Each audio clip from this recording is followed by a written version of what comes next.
I'm John Larson. I'm the lead consultant with TechServe Alliance. I provide mergers and acquisition services to our membership. And in addition to that, then I do also do consulting with senior executives in primarily IT staffing companies in the United States. That's super exciting, John, and thanks so much for making time join us on the Avi podcast. Before we dive in and talk about all the great stuff you're currently building, give us a thumbnail version of your career prior to that. Right. My career really is twofold. My first was a sales career, and I was selling computer systems throughout the country. So that was number one. And then in 1997, I got into the IT staffing industry. And since 1997, I've been president of three different IT staffing companies. And then the last one, the owner wanted to sell the company. And as a result of that, I was able to acquire that company. So I had my own company, joined with a partner. We built that organization. We made three acquisitions while we owned it. And then in August of 19, we sold that company to a large national IT staffing company. So that's been my career. So I've been an owner operator, been a president, been a partner, have acquired and have sold. So I've kind of gone through the full life cycle of the IT staffing industry. Well, that's super exciting and very diverse career. Appreciate you sharing that with us. So tell us a little bit more about your current work that you do with TechServe Alliance. Okay, with TechServe, Mark Roberts, who's the CEO of TechServe, had an idea a couple of years ago, and we're about providing additional services for our membership. And one of those services we thought we could help with was being mergers and acquisition, really helping that owner who is going through that process of should I sell, what is my business valuation, what's it worth, and how do I potentially sell or exit the business. And so we created a service offering, and it's a couple of components to that. We provide a valuation service, a very low cost of entry, and then we've got a different type of model, and we provide services through that model for our membership. And I say our membership, sometimes it's not the only members, but we do focus in the IT staffing industry. We know staffing pretty well, and I have deep knowledge within the IT space. And for how long you've been with TechServe Alliance for now? Actually, it's been about 18 months. It was kind of interesting. I was retired after I sold my business, and I made one mistake, and I answered Mark Roberts' phone call. So he said, John, I have this idea. And Mark and I have known each other for some time. I do serve on the board of directors of TechServe also. I've been on the board about 5 years now. And so he said, I have an idea. I think your expertise could help me. And so we developed that. And Nice. Last year, we brought it into the marketplace in February of 21, and it's kind of taken off from there. Got it. Well, that's super exciting. I've been to a few TechServe Alliance events, and it's definitely always an insightful opportunity to learn all of the things that are going on in the industry, in technology, combined with staffing and recruitment, which leads me to a further question I wanted to ask you. With having spent quite a few years in yourself in the staffing space and now being involved with TechServe Alliance, I would imagine you do a lot of research in terms of the different trends that are shaping up the industry and where just the overall markets are going towards. To share with us, to the extent that you can, some of the trends that you personally very excited about. Well, I think the most exciting trend really is an outgrowth of the pandemic. It is very difficult in many situations, but as we look at that, there's also an opportunity, which is often the case when there's a downturn or some type of a difficult business situation. And I think the most exciting trend is the remote work aspect. I talk to people all over the country, and they talk about, okay, my lease is up for renewal. I'm not sure if I should or I'm not going to. Nearly everybody I talk to has gone to either a virtual environment where everybody's remote or some combination of flex schedule. They may still retain an office. They're going to have it a few days a week, and people can come and go, or maybe they want them in the office a few days. So I see that as a definite trend.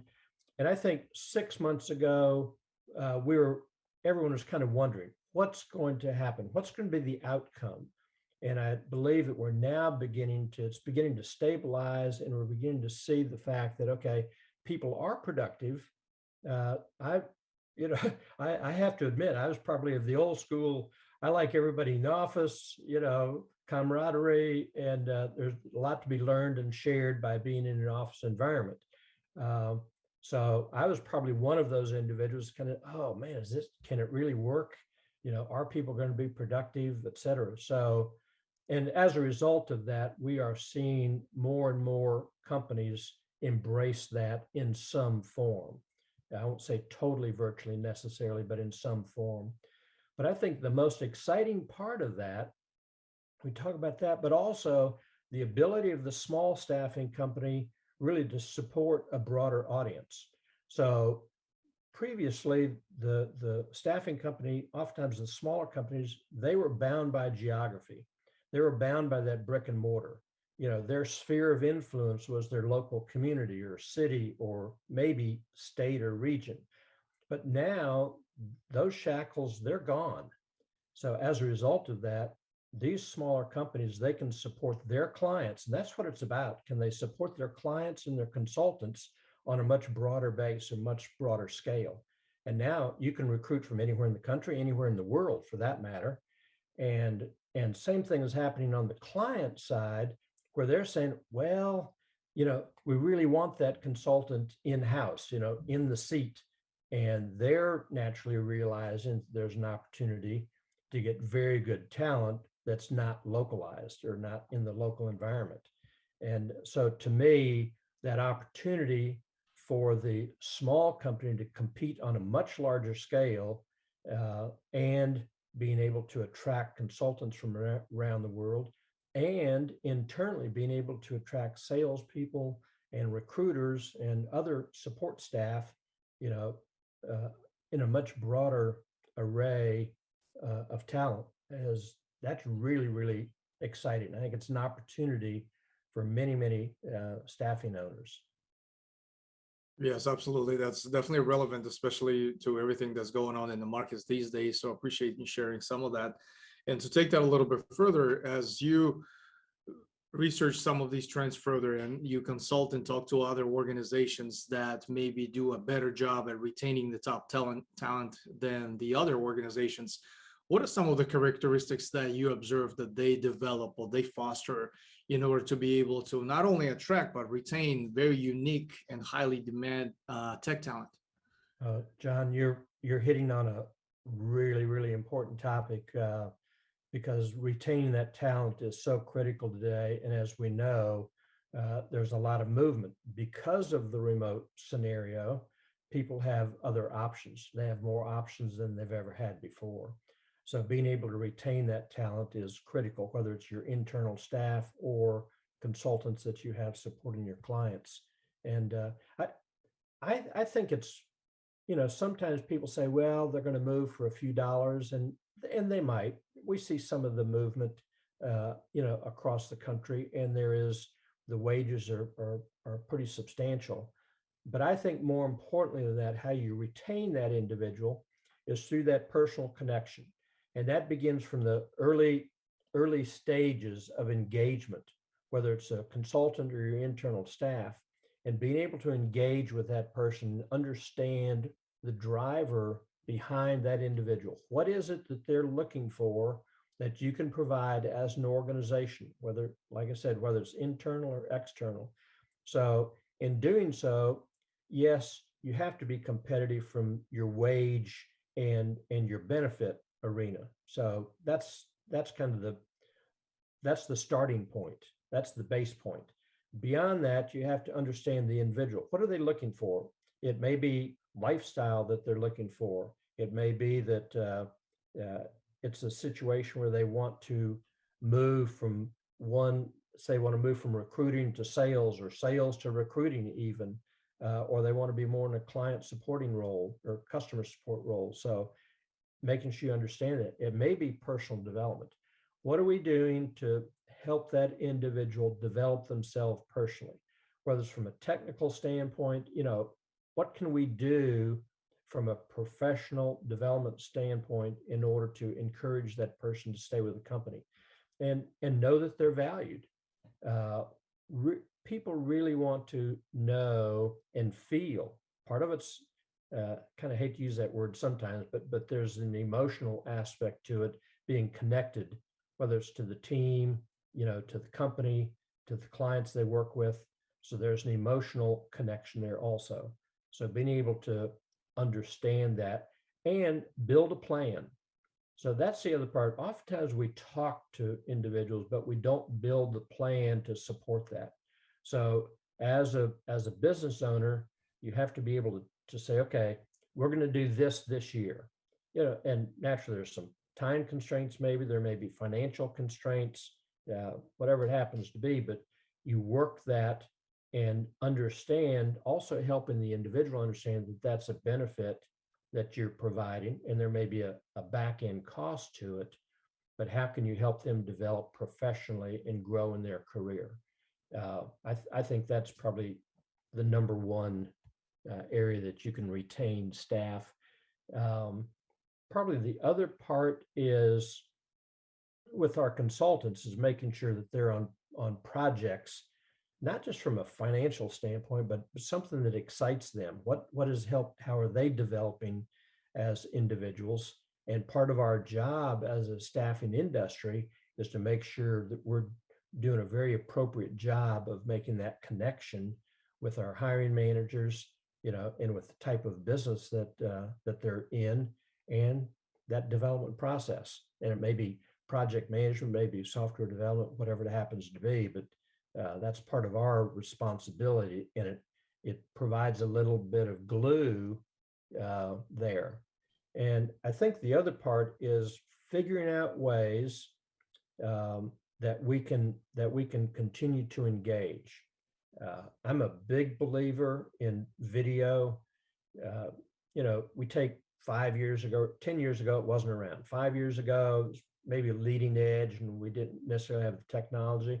But today we have the opportunity that we can connect in a very visceral way. It's really strong way to connect with people, and that's even more important than ever in this new environment that we find ourselves in. Right, absolutely. And perhaps you and I could spend the rest of the episode talking about this particular space because it's so interesting and challenging at the same time, with organizations facing the very similar problems in the current market conditions. I think that's fascinating. When it comes to the evolution of, we've seen freelance platforms, contingent workforce models have been on the rise in the past couple of years. What are your thoughts on organizations being able to scale utilizing such models as part of their hiring strategy? I think if they're not using them, they're missing the boat on a great opportunity. There's really a breadth of very good skilled talent that is in, I'll say, the gig economy. As an example, I use Upwork myself. Upwork is one of the gig platforms out there, and we use Upwork for some analytical back office work. I get very good connection with them, good talent, good responsiveness, reasonable rate. So we use it ourselves, and we're in the industry. So I would really encourage clients and others to be using these alternative work platforms. Uh, you know, there are individuals on those platforms. It may be supplemental to a full-time position. It may be their full-time position. They may choose. Many of them have chosen a career that says, okay, I don't want to be with a single organization. I want to support 3 or 4 or 5 organizations with the particular skills and knowledge that I have. And sometimes that's very deep as far as the skills and knowledge.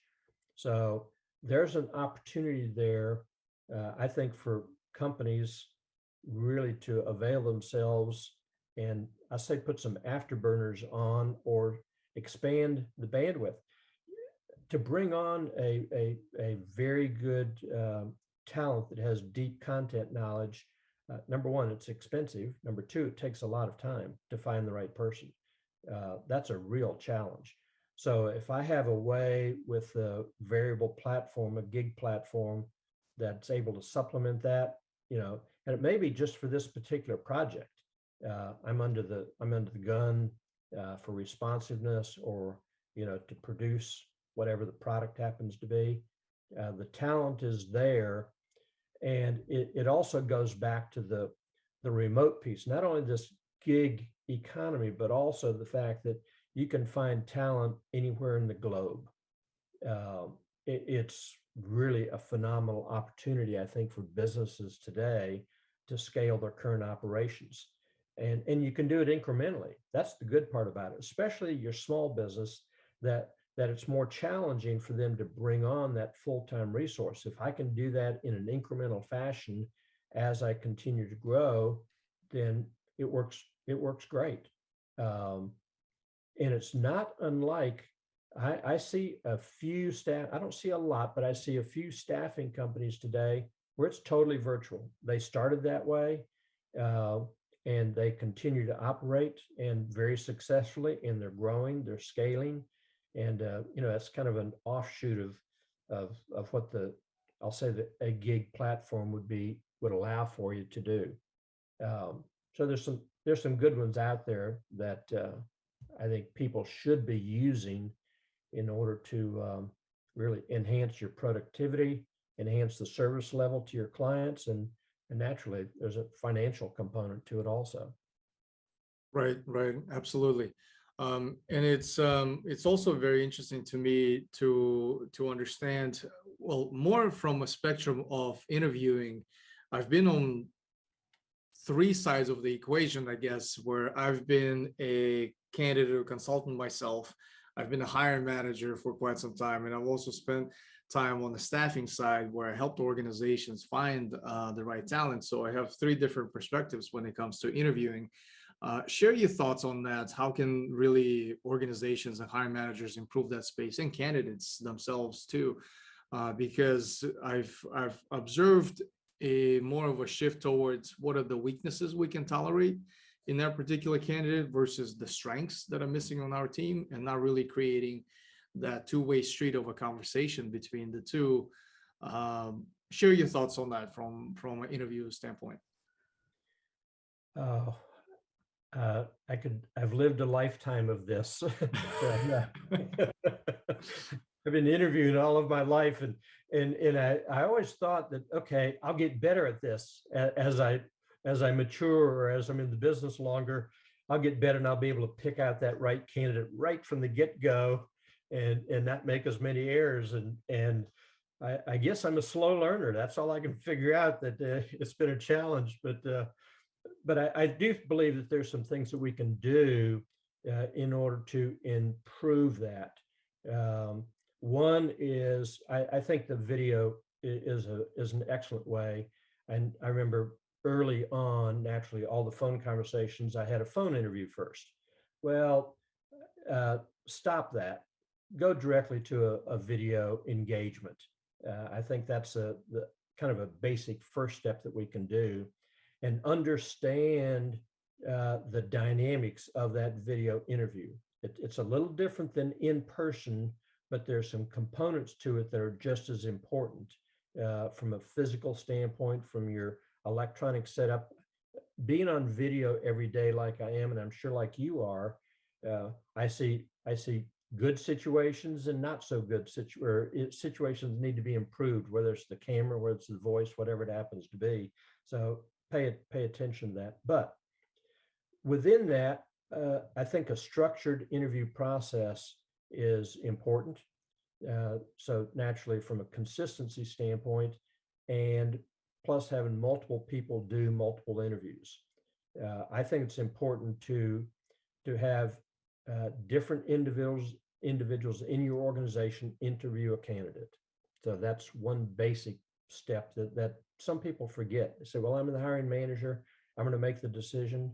Um, so I tell folks when I interview, oftentimes when I was interviewing for my business, I would, being the president or owner, a candidate automatically thinks, well, this is the decision maker, right? That's what we're taught all of our lives. If they're the CEO or owner, they're the decision maker. And I would tell people that no, I was very clear in the interview.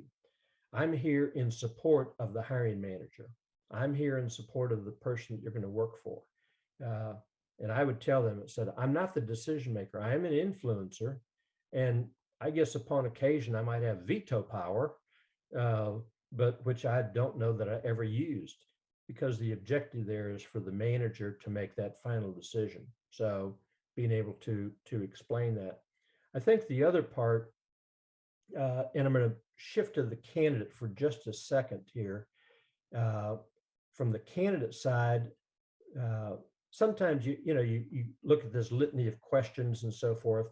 I'm a big believer personally in psychometric testing.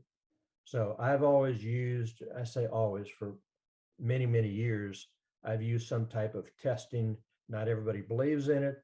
I happen to believe in it and believe that it gives a foundation that you can work from.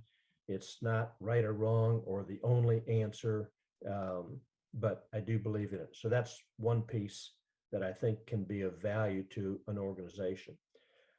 From a candidate standpoint, uh, you think of these questions. Well, I have the non-questions or the non-items, and I look for 2 or 3 items uh, in an interview and after the interview. Number one, in the interview, I'm looking for passion.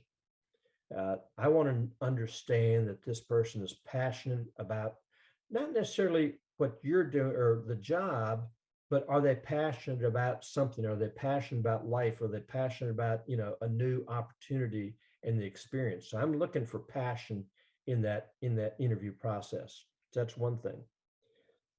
After the interview, I'm looking, do they follow up? I've had hundreds and hundreds of interviews in my lifetime, and from people wanting jobs, that kind of thing. I can't tell you the number that follow up is definitely in the minority. So do they follow up is really important. Here's the most important part of any interview that I have with a candidate. Do they ask for the job? It's actually pretty rare that a candidate is in an interview, and as you get towards the end, sometimes they'll ask about the next steps, or, what can I expect, those types of things, what should I do? And I don't prompt them at all. I want somebody to say, you know, am I the best fit for this job? When can I start work? This looks like an opportunity for me. I'm excited about joining your organization. I want them to ask for the job. If they don't ask for the job, I will tell you, they slid way down. And even if I'm not the hiring manager, I'm going to make sure that that's understood in the organization. So that's kind of a snapshot of the interview process and a couple of things that I look for. Yeah, absolutely. That's, it's a very complicated space, and it's a skill that continues to evolve as you get better with, interviewing many candidates and looking for opportunities and things like that. So that's always exciting. With TechServe providing the platform for, large convergence of IT staffing experts and IT professionals, and an opportunity for them to network and learn from each other. What other avenues or opportunities can you maybe perhaps highlight for the IT staffing practitioners to be able to network and build on that expertise within each other? Well, I think there are a few that people should be using. Uh, One is local networking, and from a local standpoint, uh, in TechServe, there are a few chapters around the country where you've got local IT staffing companies that come together. But I know in other organizations, um, other staffing parts of the industry, there are local organizations. So I would encourage you to join or attend and support that local community. And I've heard the argument over the years, well, I don't want my competitor to know what I'm doing, you know, but I can, in my years, that has never been an issue. And some of my competitors have become, good friends of mine. And naturally, that doesn't mean we don't want to beat each other on the, on any particular deal. But that's not what you discuss. You have a lot in common, and you have a lot of the same business issues. So to me, if we can encourage each other and support each other and learn from each other, that improves, enhances the whole industry. So I think that's one important part. The second thing that I would encourage business owners is to be part of a roundtable of some sort. And I know over the years, I was part of CEO roundtables of various types. And usually these are small groups, 8, 10, 12 uh, business owners or senior executives that meet a few times a year. But it gives you number one, it gives you a place to meet, and depending upon the operation, you can share some pretty interesting information. I was part of one group.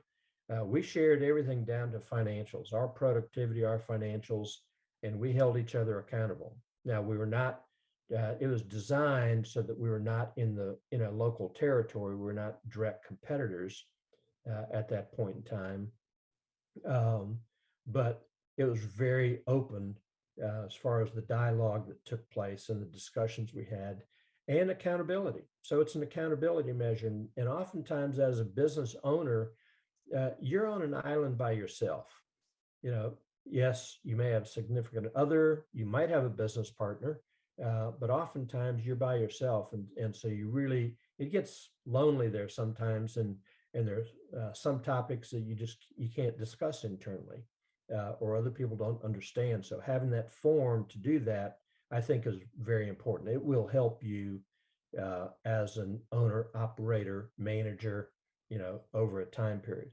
And then naturally, I think national associations. I take TechServe, but I know they're, ASA. There are other very good national associations that are available. In TechServe particular, I've been with it for over 20 years, 25 years, and the services that they have available and the knowledge that's available within that organization is phenomenal. It will leapfrog your organization by a number of years rather than learn it yourself. It'll save you a tremendous amount of money. And when I say a tremendous amount of money, from the mistakes that you would make without being part of the organization. And I've always found the investment, whatever the financial investment is, that's paid many times over. And so I would highly encourage you to be, a member of whatever association is affiliated with your particular staffing segment. Those are great recommendations, John, and we'll make those titles and links available in the episode notes. What's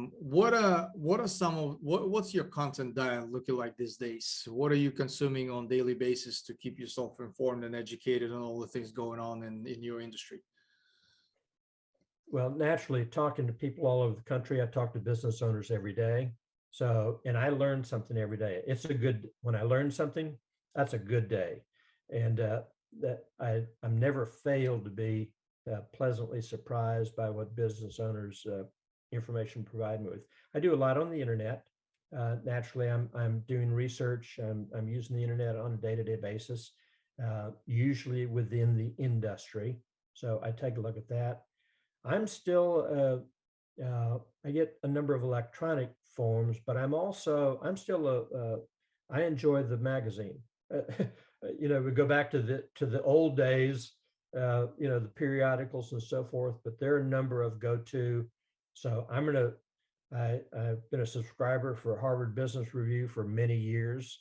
And to me, it's a good institution, and it provides a just a consistent strength of knowledge from a management standpoint, business operations standpoint, not necessarily in the staffing industry, human capital world, but across the board. But you learn from that and you adapt that to your particular industry. So Harvard Business Review is probably number one. I read Fortune, I read Inc., I read Entrepreneur Magazine, I read Wired. So that's my content kind of on a consistent basis. And then sometimes I'll add a new one and change it up. But there's in any article, or not in any article, but many articles you read, there's something you can pull out and say, oh, that relates to me. Or there's a lot on people, on managing in general, financial acumen. So there are many different ways, and sometimes it sparks a brand new idea. Fast Company, I love Fast Company. You know, if you look at that magazine, you know, they've got design features, they've got innovation features, you know, so it's really a way to kind of get your mind thinking and keep you fresh and say, okay, how can I use that in my business? You know, how can I adapt? How can I change, you know, going forward? So that's my content consumption, you know, daily, weekly, monthly. That's great. Thanks for sharing that great resources. And last but not least, John, in terms of books, what are you currently reading, or is there a book that you always recommend to others, and why is that? Well, there are two.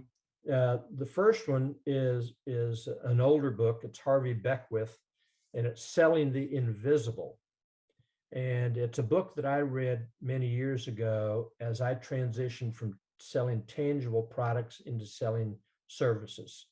And so it gave me a good foundation. So that's kind of one that I go back to. But I will tell you the one that I always use is any work by Peter Drucker. Peter Drucker is just one of the mainstays of management philosophy, you know, over many years.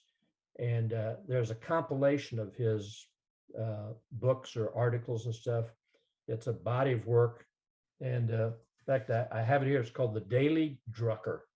And it gives an insight every day. And I find that it's always fresh. You know, the book may be 15 years old, but as I take a look at it, I said, okay, well, this pertains to this situation. Whether it's personnel, whether it's management, whether it's finance. I think Drucker just has one of the greatest bodies of work that's been consistent over the years. There are a lot of new authors, and I mean, Jim Collins has done some great work in his research. So there are many people out there. I think the more important part, or as important, it's not whether it's Drucker or Beckwith or whoever, but the fact that you're continually learning. I think being a continuous learner should be the stake you put in the ground, whether it's as a, you know, a young person, you know, as a manager, as a business owner. That's the stake in the ground. How can I continue to improve myself? How can I continue to learn about my business? And I say business, but how can I continue to learn about people, management? And it's not only in the business life, but oftentimes that flows into the personal life. And how do I bring that balance to bear so that I can be a more productive individual and really enjoy what I'm doing? You know, how can I continue to have the passion that I do every day? And you need that input in order to accomplish that. Right, absolutely. That's you know, those are very powerful and motivational observations and thoughts, John. I can't thank you enough for your time today. It was very short and insightful conversation. I personally learned quite a bit, so definitely looking forward to staying in touch. And thank you so much for your time today. Thank you. I appreciate the opportunity very much. Have a good day.